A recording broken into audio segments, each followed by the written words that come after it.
5 KG 619 গ্রাম সোনা সহ 4 জনকে গ্রেপ্তার করল কেন্দ্রীয় রাজস্ব গোয়েন্দা দপ্তর। জানা গিয়েছে, গোপন সূত্রে খবর পেয়ে দুজনকে বিহারের কিষানগঞ্জ থেকে আটক করা হয়। সেই দুজনকে জিজ্ঞাসাবাদের পর আরও দুজনকে আটক করা হয়। ধৃতদের দুজনের বাড়ি বিহারে এবং অপর দুজনের বাড়ি মেদিনীপুর জেলায়। ধৃতদের জেরা করে মোট 48 পিস সোনার বাট উদ্ধার করা হয়। প্রতিটি সোনার বাটের ওজন 110 থেকে 112 গ্রাম।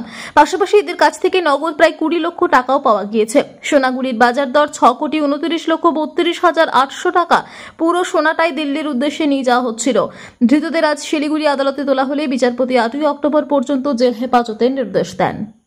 রাজস্ব গোয়েন্দা দপ্তরের আইনজীবী আজকে কেন্দ্রীয় রাজস্ব গোয়েন্দা দপ্তর শিলিগুড়ি জোনাল ইউনিট ওরা 4 জন আসামিকে শিলিগুড়ি এসিএম আদালতে হাজির করেছে।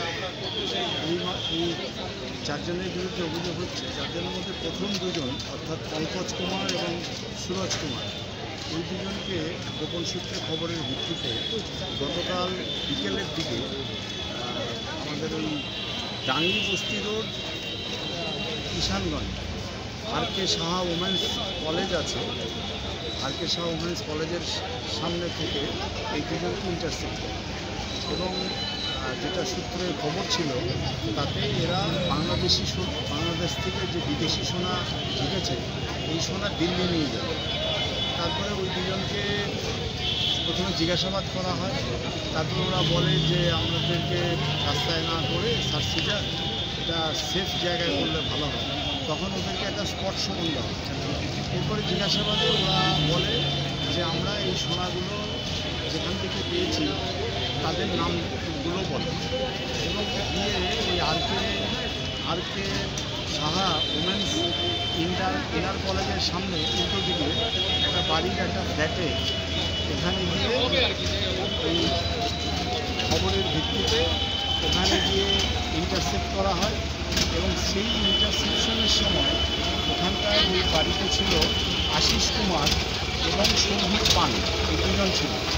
সৌভিক পান, আশিস কুমার এরা হলো মেদিনীপুর বিজ্ঞান এবং ওই বাড়িতে বাংলাদেশের থেকে চোরাপথে যে সোনাগুলো ঢোকে, যেটা ইসলামপুর, গোয়ালপুকুর বা মালদার বিভিন্ন এলাকার যে সোনাগুলো ঢোকে সেই সোনাগুলো ওই বাড়িতে স্টোর হয় এবং সেখানে ক্যারিয়াররা এখান থেকে নিয়ে বিভিন্ন জায়গায় পাঠাবে।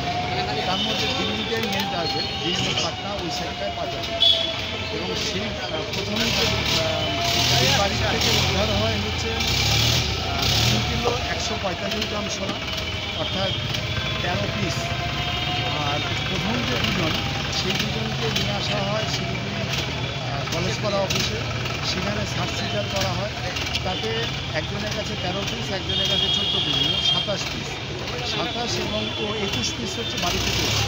এই 27 আর 21 টোটাল 40 পিস সোনা রিকভারি হয়।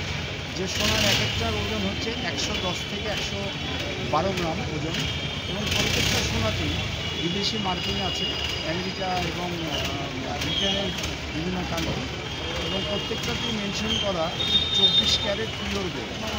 তারপর এই টোটাল সোনাটা ওজন করা হয় এবং গোস্মিটকে ডাকা হয়। গোস্মিট সার্টিফাই করে যে সোনাগুলো হচ্ছে 24 ক্যারেট পিওর সোনা এবং ওজনে যেটা পাওয়া যায় মোট 5 কিলো 619 গ্রাম সোনা এবং এটার গতকালের বাজার মূল্য অনুযায়ী 6,29,32,800 টাকা, মানে প্রায় 6,30,00,000 টাকার সোনা উদ্ধার হয়। আর তারপরে এদেরকে জিজ্ঞাসাবাদের পরে ওই বাড়িতে কীভাবে সোনা আছে সমস্ত তথ্য পাওয়া গেছে। আরও কারা কারা যেহেতু তাদের সব নামধামও পাওয়া গেছে, সেগুলো সবই তদন্ত চলছে। তারপর সমস্ত কিছু নিশ্চিন্ত হয়ে এই 4 জনকে অ্যারেস্ট করা হয়। অ্যারেস্ট করে ওদেরকে আজকে শিলিগুড়ি এসিএম আদালতে হাজির করেছিল।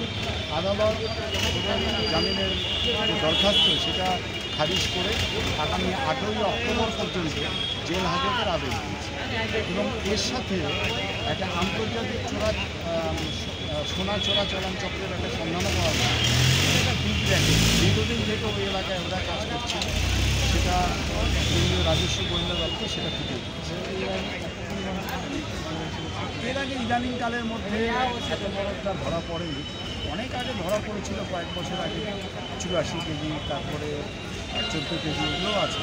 ইদানিংকালের মধ্যে গত কয়েক বছরের মধ্যে মিলন lodge and banquet hall, Nadia জেলার চাকদায় এই প্রথম অত্যাধুনিক স্বাদে সুসজ্জিত ও শীততাপ নিয়ন্ত্রিত মিলন লজ অ্যান্ড ব্যাংকোয়েট হল।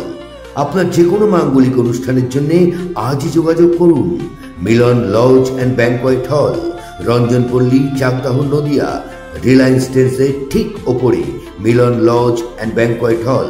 আমাদের যোগাযোগ number 7001262902। Milan lodge and banquet হল,